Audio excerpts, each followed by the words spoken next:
The light bulb up here is recessed and doesn't cast enough light. So I'm gonna fix it with this.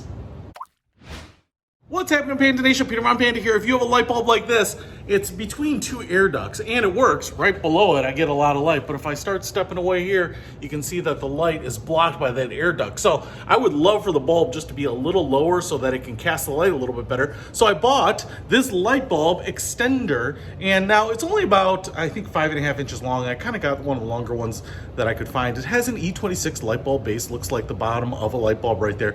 And then it has this stiffy metal bending neck to it, kind of like a gooseneck on a desk lamp or something like that. And then what we have is a little bell housing for the new light bulb. So all it's going to do really is drop this light bulb down. But if you needed it to kind of bend off into a 45-degree angle or something like that, you could do that as well. But I'm just going to use it to drop down and see if we can light up this area any better. All right, so old light bulb out, new light bulb in, twist in just like that.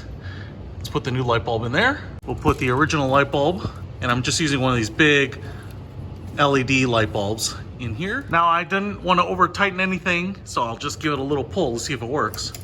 Boom! Look at that. And now we are throwing a lot of light. Woo! It's too bright to look at, really. So I am lit up way better, and as you can see, that was a 60-second home improvement project. You can see that the light bulb now dips below here, so it's lighting up that wall and the area around here way better just by dropping it 5 or 6 inches. So if you want to pick up that extender and extend the reach of your light bulbs, I'll put a link to it in the description below. Peter Von Panda, out.